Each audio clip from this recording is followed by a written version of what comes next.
तो कैसे हो आप सब लोग। आई होप आप सब मस्त होंगे, स्वस्थ होंगे और अपनी बेहतर तैयारी कर रहे होंगे। और कंपटीशन को देखते हुए आपकी तैयारी का लेवल है वो थोड़ा हाई होना चाहिए। तो इसी को लेकर पहले मैंने सोचा कि चलो आज सिलेबस की क्या करते हैं, डिस्कस करते हैं पूरी की पूरी। अपने जो BSTC लेवल है उसके लिए क्या कैसे सब्जेक्ट हैं और किस सब्जेक्ट से कितने क्वेश्चन पूछे जा रहे हैं, इन सब की पूरी डिस्कस है वो आज हम करने वाले हैं। तो हम करेंगे BSTC 2026 है सिलेबस डिस्कस। तो फर्स्ट है हमारे विषय है ना, लिखित परीक्षा योजना पाठ्यक्रम। तो हमारे पाठ्यक्रम के अंदर क्या क्या चीज़ें हैं वो हम देखेंगे। तो सबसे पहले है हमारे पाठ्यक्रम के अंदर मेंटल एबिलिटी, मानसिक योग्यता। एक टॉपिक पूछा जाएगा मेंटल एबिलिटी, जिसे हम कहेंगे मानसिक योग्यता। मेंटल एबिलिटी दैट ऑफ मानसिक योग्यता के हमारे एग्ज़ाम के अंदर 50% पूछे जाएंगे है ना। और यहाँ आप देख सकते हो कि परीक्षा में 3 घंटे का समय है ना। तो जो 50 क्वेश्चन हमारे पूछे जाएंगे, प्रत्येक क्वेश्चन है वो 3 नंबर का होगा। तो टोटल यानी हो गए 150 अंक। टोटल हो गए 150 अंक किसके, मेंटल एबिलिटी के। मेंटल एबिलिटी के बाद में हमारे राजस्थान का जो जीके है वो पूछा जाता है। राजस्थान यानी राजस्थान की सामान्य जानकारी, जनरल एवरेज ऑफ राजस्थान, जिसे हम कहते हैं राजस्थान की सामान्य जानकारी, जिसके भी हमारे मिलेंगे, हमें 50 क्वेश्चन मिलेंगे। और प्रत्येक क्वेश्चन 3 नंबर के होने के नाते ये भी हमारा 150 नंबरों का हो जाएगा जीके। और 3 नंबर पर हमारा जो विषय है वो रहता है शिक्षण अभिरुचि, शिक्षण अभिक्षमता या अभिरुचि के दो भले, टीचिंग एप्टीट्यूड। एक टीचिंग एप्टीट्यूड और एक जो ये मानसिक योग्यता है मेंटल एबिलिटी। और जो शिक्षण अभिक्षमता या मानसिक योग्यता, मेंटल एबिलिटी और जो टीचिंग एप्टीट्यूड, ये हमारे जो 2 सब्जेक्ट रहने वाले हैं। ये हम जीवन के अंदर पहली बार पढ़ने वाले होते हैं, पहली बार ही पढ़ने वाले हमारे ये जो 2 सब्जेक्ट हैं। क्योंकि 12th तक हमारे कौन कौन से सब्जेक्ट होते हैं आर्ट्स के अंदर, अगर 11th 12th की बात करें तो यही हिस्ट्री, पॉलिटी, जियोग्राफी यही सब्जेक्ट होते हैं, संस्कृत यही सब्जेक्ट होते हैं। दूसरे ये हमारे सब्जेक्ट होते नहीं हैं। तो इन सब्जेक्ट को हम क्या करते हैं, फर्स्ट बार ही पढ़ते हैं या नहीं पढ़ते हैं। इसलिए ये मोस्ट है कि इसमें अगर आप 45+ इन 2 सब्जेक्टों के अंदर 45+ अगर आप नंबर लेके आओगे ना, तो चांस है कि आप जा सकते हो। और इसके साथ साथ 40+ किसके अंदर होने चाहिए, आपके जीके के अंदर होने चाहिए 40+। जीके के अंदर कितने होने चाहिए, 40+ होने चाहिए। जब इतने नंबर आपके आएंगे, लगभग आप मान के चलें आपके 500+ अगर आपके नंबर है ना, तो ये आप सिलेक्शन की उम्मीद कर सकते हैं। 450 वाला ये जो मैटर है, 430, 440, 50, ये मैटर अब ख़त्म हो गया। इसके अंदर अब आपका सिलेक्शन होने वाला नहीं है। अगर आपके 450 है तो 450 के अंदर बहुत ही टफ है आपका सिलेक्शन होना।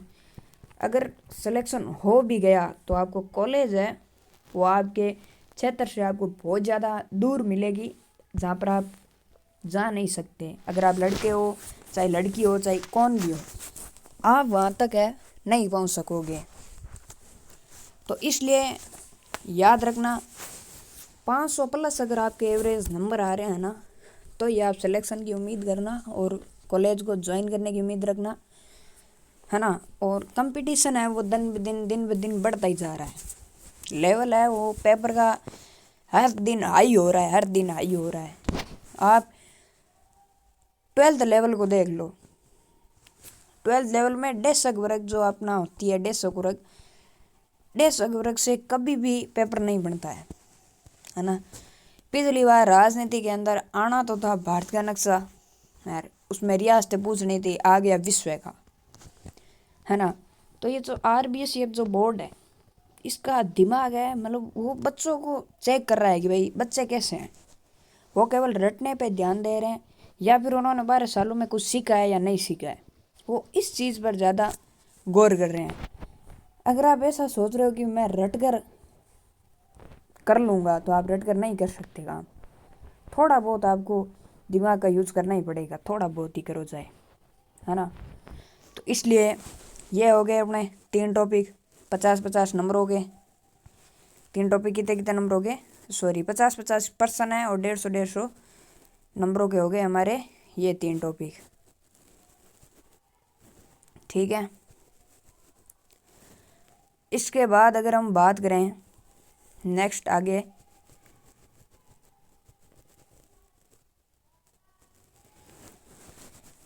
तो आती है अपनी भाषा, लैंग्वेज एबिलिटी। लैंग्वेज एबिलिटी यानी भाषा के अंदर हमें क्या क्या पूछा जाता है ना। तो भाषाएं हमारी 3 है ना। उसके अंदर एक तो हमारी अंग्रेजी है, और एक हिंदी है, और एक और क्या है, संस्कृत है या नहीं है। इनके अंदर हमारी क्या क्या है, अंग्रेजी है, हिंदी है और संस्कृत है।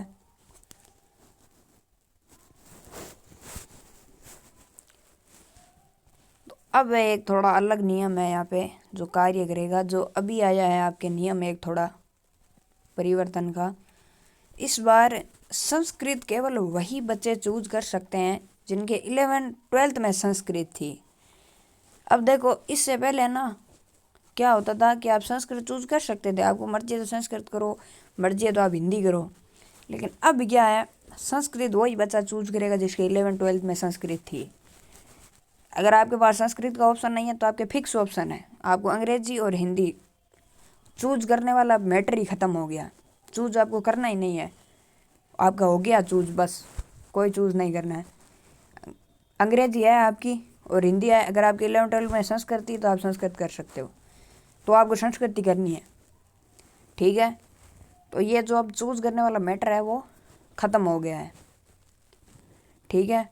और पहले लास्ट डेट है वो 31 दिसंबर थी, बढ़ाकर 31 जनवरी कर दिया डायरेक्ट, क्योंकि फॉर्म है वो 4.5 लाख ही भरे गए थे और हमेशा भरे जाते हैं, 6-6.5 लाख फॉर्म भरे जाते हैं।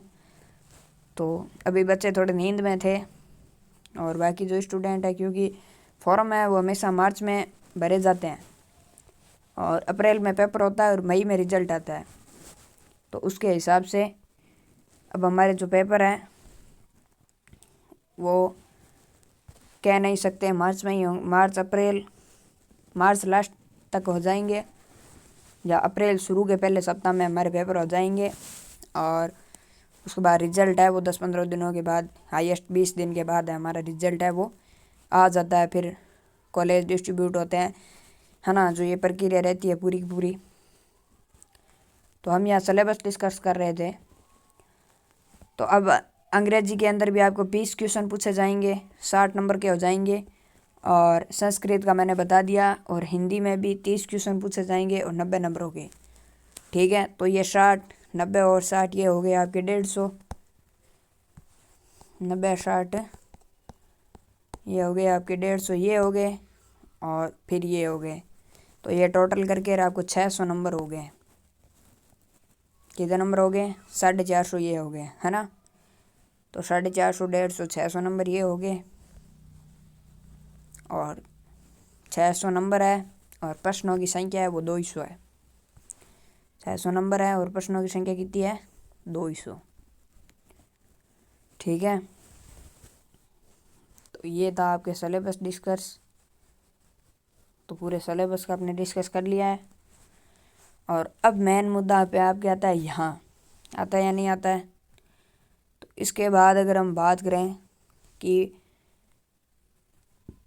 नियम क्या क्या है ना। नियम क्या है, देखो ये क्या कह रहा है कि परीक्षा में निम्नलिखित विषयों को शामिल करते हुए 3 घंटे की अवधि का एक प्रश्न पत्र होगा। आपको समय मिलेगा 3 घंटे का, उसके हिसाब से आपको करना है। 3 या ढाई 3 घंटे आपको मिलते हैं, ठीक है। प्रश्न है 200, 3 घंटे मिलते हैं, प्रश्न कितने हैं 200। आप खुद एक दिमाग लगाना, घंटे मिलते हैं हमें 3, घंटे कितने मिलते हैं 3। सीधा सीधा आपको कहने का मतलब है 180 मिनट। कितने मिनट 180 मिनट। प्रश्न कितने हैं हमारे पास 200। तो आप खुद सोचो कि हमें एक प्रश्न को हल करने पर पूरा 1 मिनट लेना नहीं है। अगर हम 1 मिनट में केवल एक प्रश्न हल कर रहे हैं तो हमारे 20 क्वेश्चन छूट जाएंगे पीछे, गारंटी है। समय खाने वाले आपके 2 ही सब्जेक्ट हैं, एक तो है मानसिक योग्यता मेंटल एबिलिटी, एक ये सब्जेक्ट है जो आपका समय खाएगा, क्योंकि इसमें प्रश्न दिए जाते हैं। सबसे उपयुक्त जो कथन होता है उसको चुनना होता है।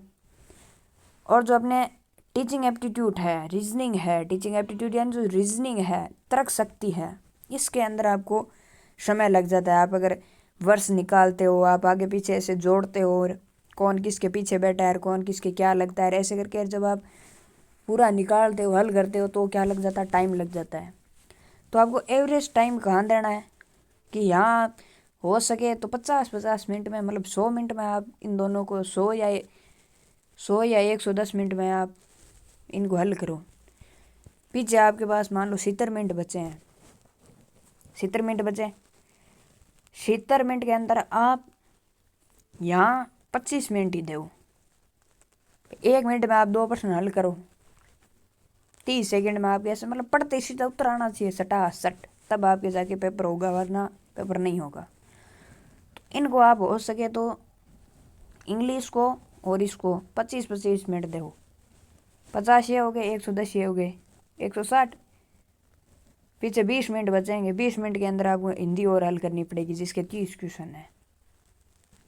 तो आपको उसी हिसाब से हल करने पड़ेंगे, ज़्यादा समय आपको लेना नहीं है। इतना समय नहीं रहना है कि भाई हो ही ना प्रश्न, बस लिए ही बैठ रहे हैं उसको। 3 ही घंटे हैं, आपको लगते हैं 3 घंटे बहुत सारे हैं, 3 घंटे बहुत सारे हैं, तो प्रश्न भी 200 है ना। तो उसी हिसाब से, उसी अंदाजे से आपको पेपर सॉल्व करना है। हो सके तो आप बीच में से हल करो, पहले ये हल करो जीके, उसका अंग्रेजी हल करो, हिंदी हल करो, ऐसे करके कैसे करके टाइम बचाना। टाइम मैनेजमेंट इसके अंदर बहुत बड़ा इश्यू है। टाइम मैनेजमेंट आपको करना पड़ेगा।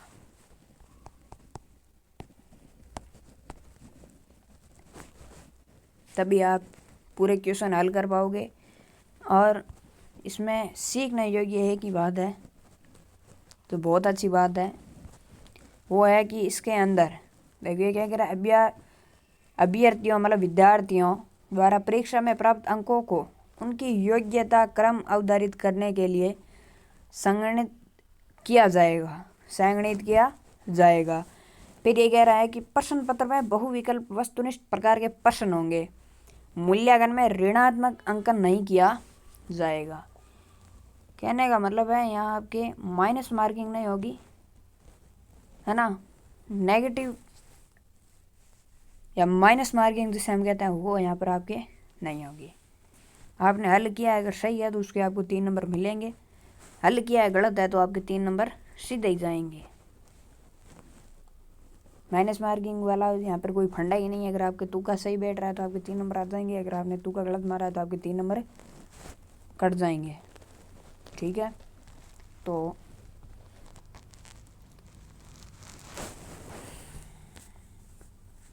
उसी हिसाब से, तो ये अपने हो गया सिलेबस डिस्कस।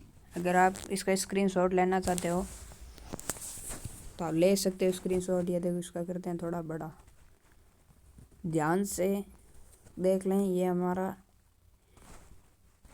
सिलेबस है इतना, और अब अगर हम बात करेंगे इन सिलेबस के अंदर क्या क्या है, भाई मानसिक योग्यता के अंदर कौन से टॉपिक पूछे जाएंगे, सिलेबस के अंदर टॉपिक कौन कौन से हैं।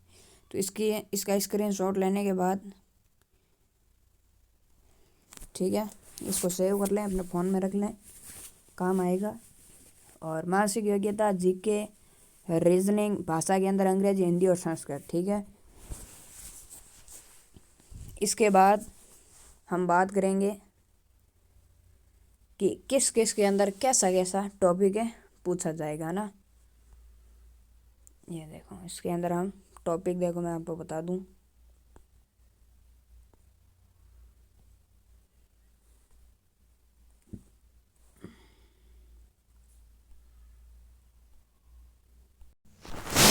तो सबसे पहले बात करें राजस्थान की सामान्य जानकारी।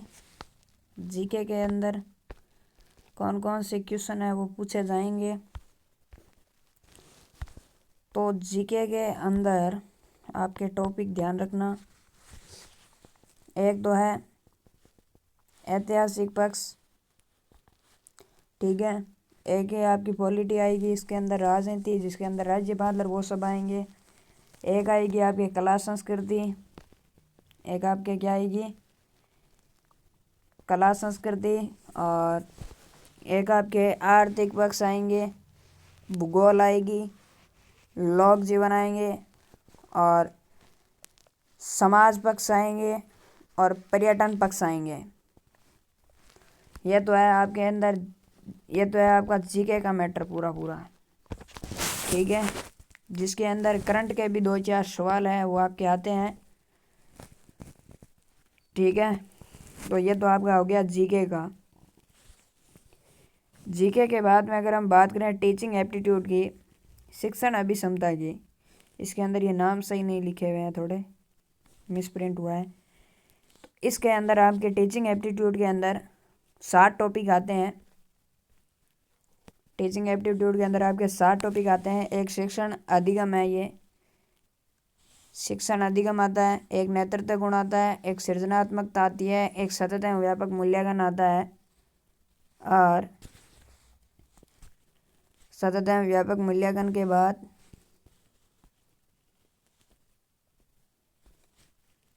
सृजनात्मकता और सतत एवं व्यापक मूल्यांकन, संप्रेषण, ठीक है, संप्रेषण के बाद व्यावसायिक अभिवृद्धि और सामाजिक संवेदनशीलता। यहाँ पे ये नाम है वो सही नहीं है, जो मैंने बोले हैं वो नाम सही है। तो 60 टॉपिक आपके ये आएंगे। इसमें इंग्लिश में जो लिखे हुए हैं वो वर्ड एकदम सही है यहाँ पे। Teaching learning, leadership quality, creativity यानी सृजनात्मकता, बच्चा कितना क्रिएटिव है, और कॉन्टिन्यूस एंड कंप्रेसिव इवैल्यूएशन यानी सतत एवं व्यापक मूल्यांकन, और कम्युनिकेशन स्किल यानी संप्रेषण कौशल नाम है ये, ठीक है, संप्रेषण कौशल, ये अधिगम नाम है, शिक्षण अधिगम। और प्रोफेशनल एटीट्यूड यानी व्यावसायिक अभिवृत्ति नाम है ये, और सोशल सेंसिटिविटी है ना, संवेदनशीलता, सामाजिक संवेदनशीलता, और लास्ट है आपके लैंग्वेज एबिलिटी, भाषा योग्यता, है ना, सॉरी, ये हो गया आपके 7 टॉपिक। और आगे वाला अपने भाषा के अंदर देखें, भाषा के अंदर आपके देखे जाए तो अंग्रेजी के अंदर देख लेते हैं कितने क्या टॉपिक रहने वाले हैं। अंग्रेजी के अंदर सबसे पहले comparison, spotting error, narration, preposition, article, connectives, और करेक्शन ऑफ सेंटेंस, जिसके अंदर हमें सेंटेंस दिए जाएंगे कि भाई इसके अंदर क्या गलत है तो करेक्शन करके, kind of sentence, sentence completion यानी सेंटेंस को पूरा कैसे लिखें, और टेंस, वोकेबलरी, सिनोनियम, एंटोनियम, और वन वर्ड और स्पेलिंग एरर, ये टॉपिक रहने वाले हैं इंग्लिश के अंदर। ये टॉपिक किस में रहने वाले हैं? इंग्लिश के अंदर, है ना। और उसके बाद अगर बात करें संस्कृत की, तो संस्कृत के अंदर अपने रहने वाला है स्वर, व्यंजन, और ये आपके अकारांत पुल्लिंग, अकारांत स्त्रीलिंग, नपुंसकलिंग वाले धातु रूप रहने वाली है। धातु रूप, धातु रूप के बाद उपसर्ग और प्रत्यय, प्रत्यय के बाद संधि, समास, लिंग, वचन और कारक। ये इतने टॉपिक हैं वो संस्कृत के अंदर रहने वाले हैं। देख लो, ये टॉपिक संस्कृत के हैं और ये टॉपिक है वो इंग्लिश के हैं। इंग्लिश के और संस्कृत के हो गए। इसके बाद हम बात करें हिंदी के, तो हिंदी के टॉपिक देख लेते हैं।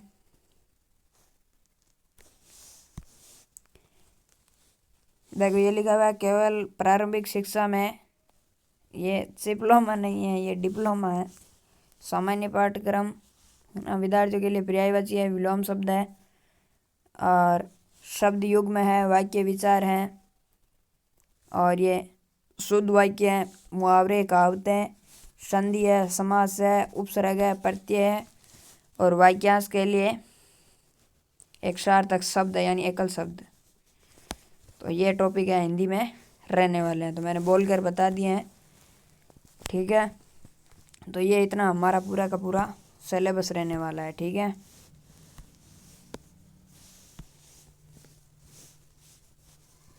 ये डिप्लोमा है, तो ये है हिंदी का सिलेबस, ठीक है। किसका रह गया? जीके हो गया, हिंदी का हो गया, सारे हो गए, या एक रह गया ना? तो ये अपने सिलेबस है, ठीक है। वीडियो के लिंक में आपको पीडीएफ मिल जाएगी, सीधा पीडीएफ डाउनलोड कर लेना, पूरा का पूरा आपके एकदम एक्यूरेट आ जाएगा सीधा का सीधा फ़ोन में, नोट्स में, ठीक है। तो ये आपका सिलेबस है, ठीक है। ये देखो, और ये थी आपकी सारणी, ये सारणी हो गई और ये पूरा का पूरा सिलेबस हो गया, ठीक है।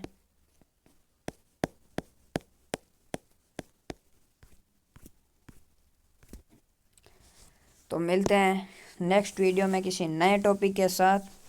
तब तक के लिए जय हिंद, जय Bharat. Thank you so much for watching this video. Okay, bye.